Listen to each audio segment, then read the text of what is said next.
I'll get it. Sean Maynard, what brings you back to this town? I just came back here to visit and see how you and others here are doing. Oh, is that Debbie? She has grown into a beautiful young lady. Indeed, she and her brother James are my pride and joy, always. Thanks for stopping by. And who is the other girl? Oh, that's Carrie, Debbie's best friend. I have gotten remarried since I left and now I have a 2-year-old son, Max. But I haven't forgotten my first wife and daughter.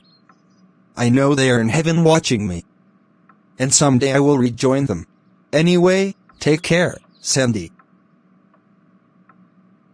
So he still clings to his religion, even after the losses he suffered.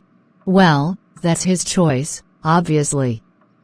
He probably gives God credit for his finding a new wife and having another child. Debbie and Mrs. Smith, how long ago did you know him? And what happened to his wife and daughter? That's a long and sad story. We first met when Debbie was 6 years old and James was 3. You also identified me as Debbie's best friend. While that's certainly true, she and I have become more than that. Why not mention I'm her love partner? Because then I would have to explain to him that Debbie is a lesbian, which would be awkward as hell. When the Maynards and we Smiths knew each other, they assumed we were Christian like them. And we never bothered to tell them otherwise. Seriously?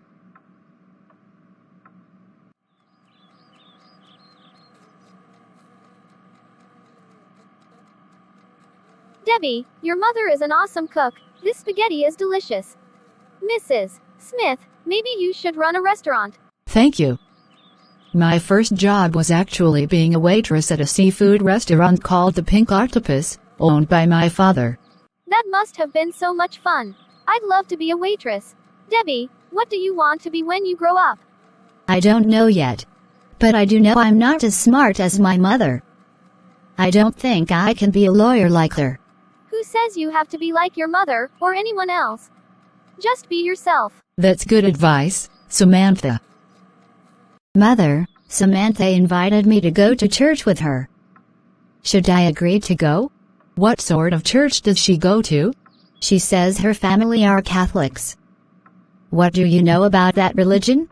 The Roman Catholic Church is the oldest and largest branch of Christianity. They consider themselves to be the original Christians, tracing their origins all the way back to Peter, the first leader among the early Christians.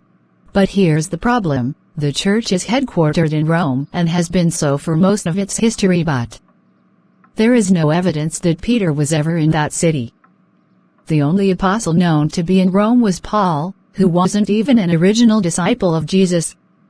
So the Catholic claim of Peter as the first pope is a lie. Paul was the actual first Roman Christian leader. The Catholic Church is a fraud. Then I will refuse Samantha's invitation. But Mother, if the Catholic teachings are false, why do so many believe in them? When you have been told all your life from babyhood that something must be true and good, and there is nothing presented to challenge that assumption, that is called indoctrination. I consider that to be a form of child abuse. Children should instead be presented with the truth, the whole truth, and nothing but the truth about religion.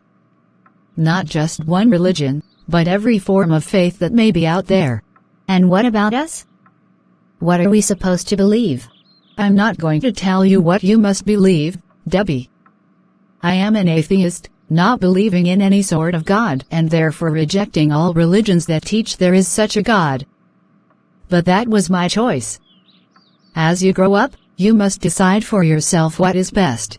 But I warn you, do not tell anyone in this town that I am atheist. Many that are Christians hate atheists and would persecute them if they could. Just you being the child of an atheist can make you a target. I don't understand. So as a 6-year-old, I was made to be in the closet, so to speak. Keeping my mother's atheism secret even from my best friend at the time meant that I couldn't be as truly close to her like I am to you now.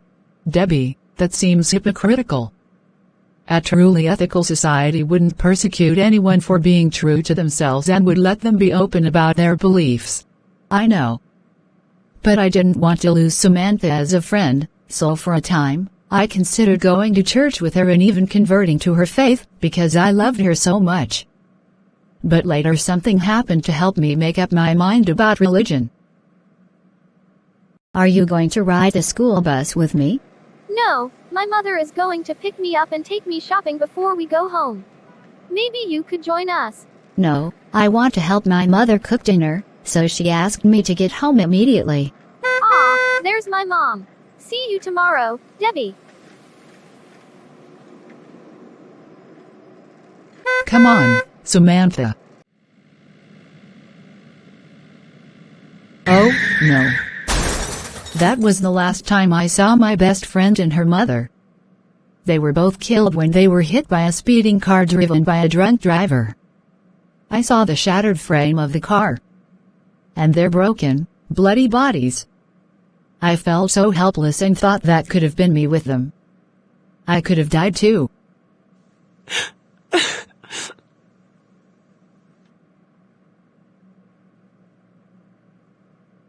So you actually saw them die? Yes. And that incident was what finally convinced me that my mother was right. That there was no God. Because if God was real, He would have saved Samantha and her mother. It was shortly after that tragedy that I turned my hair pink. I felt like I wanted to look different to get past that incident, much like you did after your suicide attempt. Debbie, why change your hair? No one else has pink hair. That's precisely the point, James. I look different from everyone else in school, because I am different. Because like our mother, I am atheist. And I won't go back.